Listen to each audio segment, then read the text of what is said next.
Howdy, hi. It is Do Your Job Sports NFL Week 11 picks and predictions. We are looking at the best bets for the week. Let's get into the video. All right, first things first, we're going to go over the previous week results. Overall, 5-4 on the week. There's a few teams to blame, mostly the Jets, kind of the Falcons, and we got screwed by the hook on the Lions game. But we'll talk about these games and get on to the picks for next week.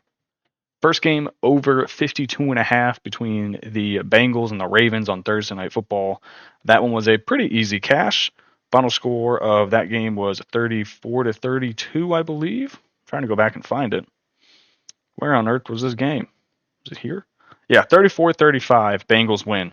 So that cashes with ease. They score 69.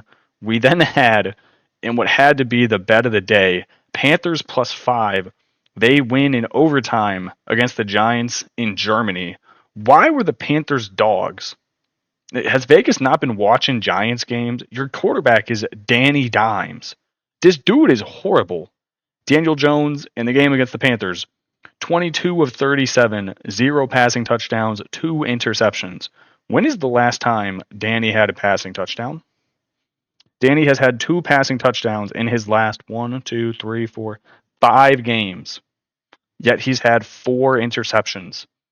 How is Daniel Jones an NFL quarterback? I don't understand. Then we had the Jaguars +7.5 at home versus the Vikings. That one cashes. They only lose by 5.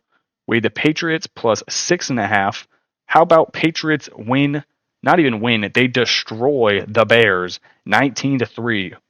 The Bears don't have an offense. You picked Caleb Williams with your number 1 pick overall in the draft, and he sucks. He has no one to throw the ball to. His O-line doesn't protect him, and he doesn't know how to escape the pocket. The dude's garbage. Then we had the over 48.5 in the Texans and Lions game. It hits, but not by much, as the final score of that one was 23-26. Lions come back, score 13 in the final quarter. They win. The losers. We had some big ones. We took Jets on the money line. They may or may not have lost by 25 points. You can go and see for yourself there, but that was bad. That was pretty bad. We had the Chiefs -8.5.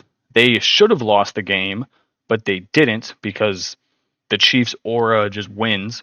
They win that one 16-14. The Falcons -3.5. They lose outright to the Saints. Kind of knew something was fishy about this line.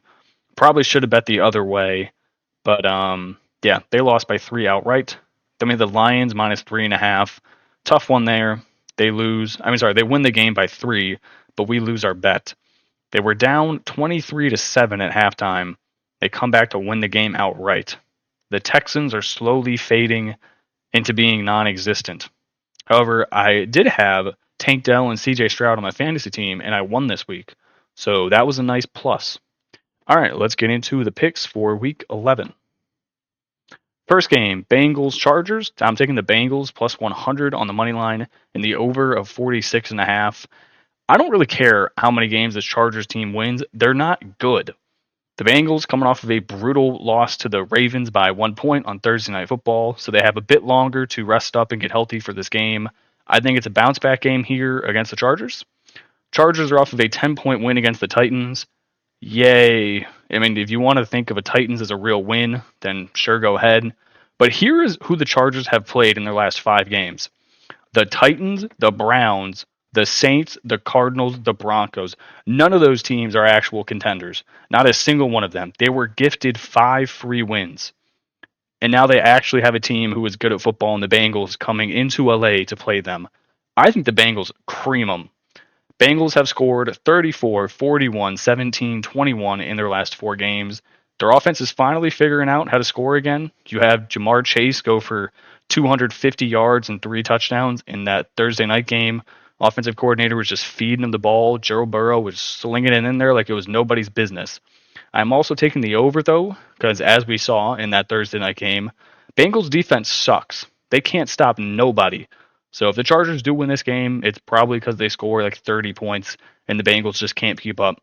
So Bengals +100, over 46.5 is my angle for this one. Next game, Packers -6 at the Bears. The Bears are horrible. They've had the worst offense in the NFL the last 3 weeks, scoring 3 points, 9 points, and 15 points in their last 3 games. I think the Packers are going to get this one done and win by 20 plus. Do not think this will be a close game. Packers offense is ranked third in the NFL, averaging 400 yards per game, compared to the Bears, who are ranked 29th, averaging just 300 yards per game. Defenses are basically the same. I think they were ranked 17th and 19th. They're both basically giving up 340 yards a game, not much separating them there. Packers are off of a bye week, so they get to stay home and relax, while the Bears had to go and get dismantled by the Patriots. I can't imagine a much more demoralizing thought than knowing you just lost 19-3 at home by the number 3 picked QB in the draft when your number 1 overall pick quarterback, Caleb Williams, didn't do anything the entire game and got sacked 9 times. How that is just beyond demoralizing. As an organization, that you should be ashamed of yourselves. The Bears are going to tank the rest of the season, draft a ton of O-linemen, kick their O-linemen to the streets, feed them to the Bears, but I'm still taking the Packers -6. This is just a smash spot. I think the Bears might score 6 total points the entire game. Next game, this one's probably controversial. Commanders +3 at the Eagles. Two teams coming off of 2 very different games. Commanders losing a really tough game at home against the Steelers by 1 point. The Eagles demolishing the Cowboys without Dak Prescott 34-6. But the Cowboys are slowly looking like one of the worst teams in the NFL. So that win is kind of fake. Commanders, I like them in a bounce back spot here, especially with this being a very close division rivalry. First place is up for grabs. The Eagles sit at 7-2. Commanders sit at 7-3 currently. So whoever wins this one is going to be top of the standings. So that's very important. Both of these teams are on a short rest week. Obviously, this is the Thursday night game. The fact that the Eagles could bench some guys in the fourth quarter might mean they have fresher legs, but it's the NFL. The recovery is pretty good, so I'm not too concerned about that angle. I trust the Commanders' offense more than I trust the Eagles' offense. I remember last year the Eagles completely slid down a real steep slope at the end of the season. They just turned to total dog shit. So I think this Commanders' offense is more potent than this Eagles. So I'm going to take the Commanders +3. I also don't mind their defense. Should be a semi-high scoring game as well, but didn't want to rock the over. I don't really like overs in Eagles games. I don't trust them. Next game, someone explained to me this. The Chiefs are +2.5 at the Bills. Whoever made this line in Vegas must have been hammered while doing it. The Chiefs are undefeated. How are you making them dogs against anybody in the league? I don't care about their previous game against the Broncos where they should have lost. Doesn't matter. Chiefs +2.5 is just straight up disrespectful. These offenses are ranked 12th and 15th in the NFL, averaging 360, 350 yards per game. The Chiefs' defense, however, miles ahead of the Bills' defense. Chiefs' defense, third in the NFL, only averaging 300 yards per game, compared to the Bills, who allowed 355 yards per game. In the last 2 weeks, the Bills have given up 20 and 27 points to the Dolphins and the Colts with Joe Flacco. I think that means you're giving up at least 28 to Kansas City with Mahomes at quarterback. The over-under for this game currently sitting at 45.5. I would lean to the over, but with how steady the Chiefs defense is, I would struggle to get there, so I didn't bet it. If you're looking at head-to-head from Mahomes and Josh Allen in their careers, they have split the record 3-3. But Josh Allen 0-2 against Mahomes in the playoffs, 3-1 against him in the regular season. Even with that stat being said, I still don't care. The Chiefs are the best team in football. They're undefeated. They are not going to go into Buffalo and lose. Chiefs +2.5. Lock it up. Next game we're looking at, another very controversial game if you've been watching this channel for a little bit. Browns and Saints. This one is, I'm sure it's going to cause me immense amount of pain, whatever the outcome is. I'm taking the Browns +100 on the money line. Probably going to get a decent amount of shit for this pick, but maybe all the Browns needed was a week off. They're now off of their bye week. Jameis and this offense have had 2 weeks to prepare for this game. I think they get it done. The Saints are somehow coming off of a very improbable win at home against the Falcons by 3 points. So this is perfect for a letdown spot after a big first win with the new coach. The Browns, Kevin Stefanski, are going to fly into New Orleans, maybe hit a few strip clubs, and then go play this game. Can you imagine Myles Garrett at a strip club? I can't, because I don't think he'd ever do that. But that would be an intimidating sight. I would be shaking some ass for Myles Garrett. No cap. Jameis Winston, he's had two very different looking performances in his two games that he started so far. The first game, he played very well against the Baltimore Ravens, and he led the Browns to a big win. And then the second game, he played the worst quarterbacking job I've ever seen in my life. 0 passing touchdowns, 3 interceptions, single-handedly lost us the game against the Chargers. So I don't know what kind of Jameis Winston we're going to get here. Maybe it's a good one now that he's going back to New Orleans, a team that he rode back up for a long time. And I think he started a decent amount of games from that as well.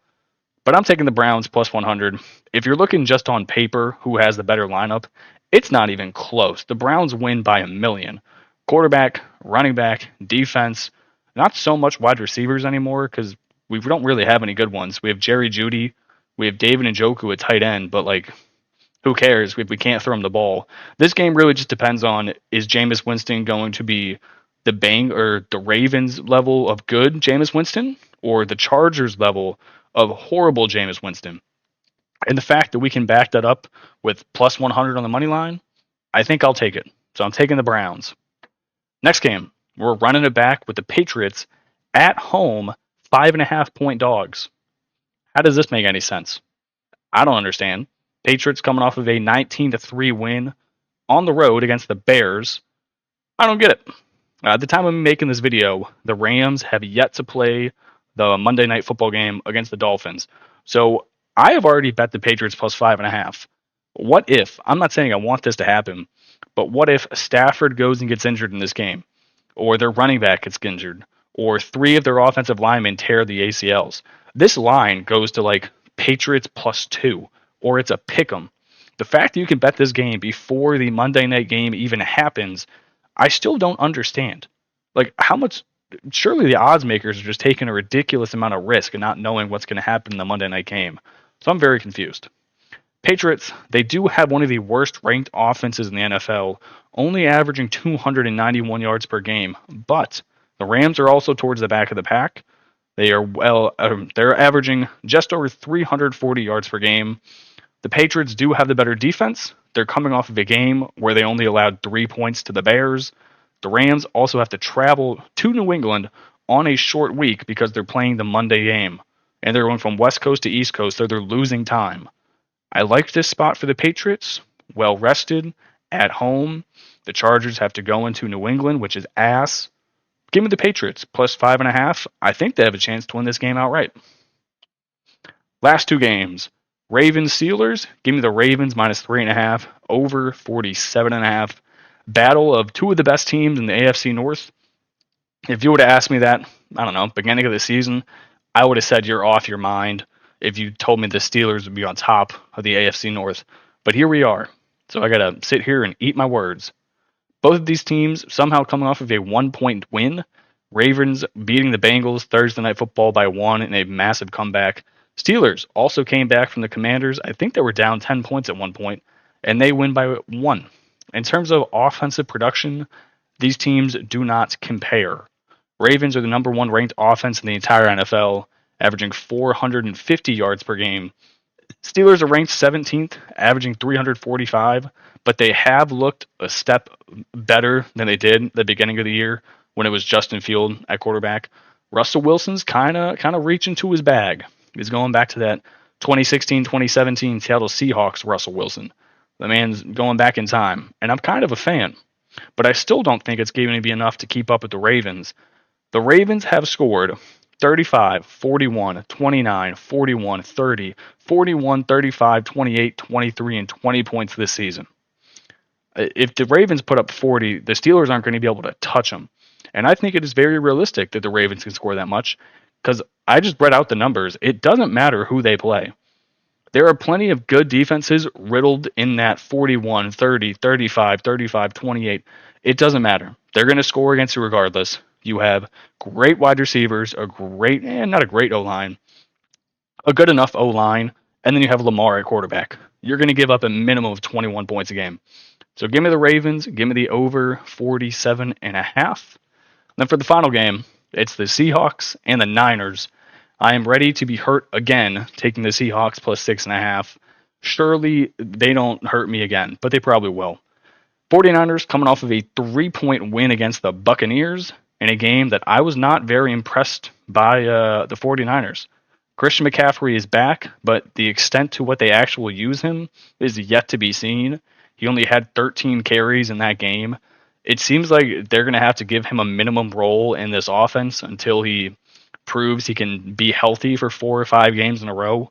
The worst thing to do would be rush him back into a game, give him 25 to 30 carries, have him tear something else in his leg, and then he's done for the next year and a half. That is worst case scenario for the Niners. The Seahawks record doesn't really matter to me. They're in every single game they play. And then the second half of the game rolls around and they just throw it. They throw the game every single time. Whether it's because they fumble the ball, or Geno throws back-to-back interceptions, or their defense lets a drive go down the entire field, they always find a way to mess it up. That's just kind of what the Seahawks have been doing recently. But they are a good football team schematically. Like, they are good. So I'm going to take them plus 6.5.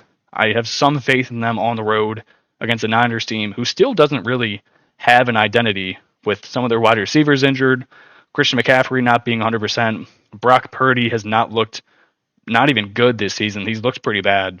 So give me the Seahawks plus 6.5. I think they have a shot to win outright. So I'm going to sprinkle the money line just a little bit. All right, that's going to do it for me and this video. I appreciate you guys tuning in and watching in. If you have not already, please hit the subscribe and like button. It does help me out a lot. And I'll catch y'all in the next video. Peace.